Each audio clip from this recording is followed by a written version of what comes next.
Bonjour à tous, on commence ce tour de la presse sportive par la Coupe d'Afrique des Nations qui bat son plein en Égypte.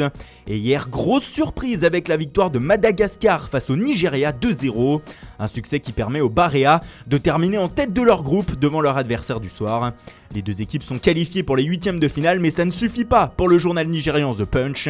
Le média fracasse totalement son équipe qui a été surclassée et lamentable pour lui. Dans le même groupe, la Guinée a battu le Burundi 2-0 et doit désormais attendre la suite de la phase de poule afin de savoir si elle rejoint les huitièmes de finale en tant que meilleure troisième. Même chose pour la République démocratique du Congo qui a surclassé le Zimbabwe 4-0 mais qui doit attendre, alors que l'Égypte et l'Ouganda sont tous les deux qualifiés après la victoire du pays hôte hier soir 2-0 contre les Ougandais. En Europe, c'est l'Espagne qui est à la fête. Les espoirs du pays ont en effet remporté l'Euro de la catégorie hier en Italie. Une victoire face à l'Allemagne 2-1 qui met la péninsule ibérique en joie ce matin. C'est de l'or pur pour le quotidien AS. Fabian Ruiz, qui évolue à Naples, a été désigné meilleur joueur du tournoi. Marca de son côté se projette déjà. Quel bel avenir nous attend, s'exclame le média avec cette image de la levée de la coupe. En revanche, en Allemagne, un peu de déception, même si cela n'enlève rien au talent des jeunes Allemands. Pour le Rhein-Zentung, ils ont seulement été arrêtés en finale et par une très belle équipe espagnole. Ce sacre encore à la une de Mundo Deportivo qui signale qu'il s'agit de la 5e victoire dans la compétition de l'Espagne. Mais le journal catalan se penche aussi sur le mercato ce matin. Déjà, comme il l'indique en petit, le FC Barcelone a récupéré de l'argent hier soir avec la vente de Denis Suarez au Celta Vigo pour 12,9 millions d'euros plus des bonus. Mais en ce 1er juillet, ce qui intéresse les Catalans, c'est bien sûr l'avenir d'Antoine Griezmann. Ça y est, à partir d'aujourd'hui, la clause libératoire du champion du monde est passée à 120 millions d'euros. C'est donc l'heure de finaliser le dossier et l'arrivée du Français au Barça ne serait plus qu'une question de jours. Pour Sport, c'est même le jour J afin de finaliser la transaction avec l'Atlético de Madrid. Plus que quelques heures à patienter donc. Le FC Barcelone aussi à la une en Italie avec le Corriere dello Sport. En effet, le média italien explique sur sa première page du jour que les Blaugrana voudraient lever la clause libératoire d'un autre joueur. Il s'agit de Lautaro Martinez, l'attaquant argentin de l'Inter Milan. Celle-ci s'élèverait à 111 millions d'euros.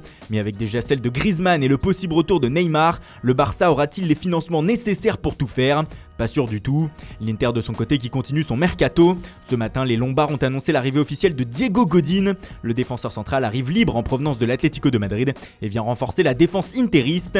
Mais comme vous l'avez vu, ce qui fait la une du Corriere ce matin, c'est bien sûr Adrien Rabiot. Le Français est arrivé hier à Turin où il va s'engager avec la Juventus.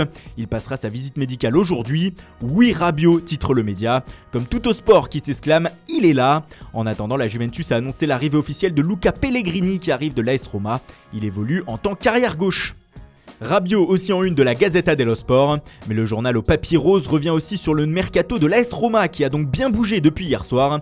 Outre le départ de Pellegrini à la Juve, les Romains ont aussi vu celui de Kostas Manolas au Napoli.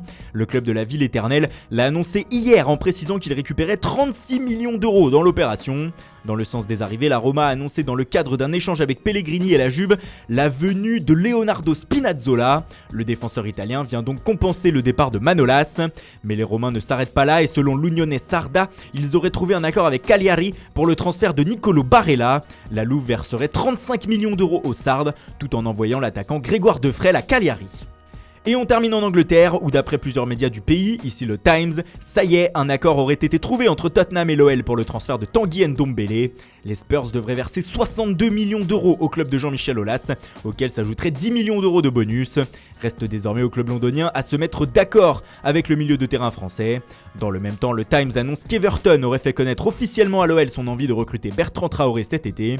Le Burkinabé doit s'entretenir dans les prochains jours avec le nouvel entraîneur Silvinho afin de connaître les intentions du Brésilien à son sujet. Voilà, c'est tout pour ce matin. Merci pour votre fidélité. Bonne journée à tous et rendez-vous dès ce soir pour un nouveau journal du Mercato.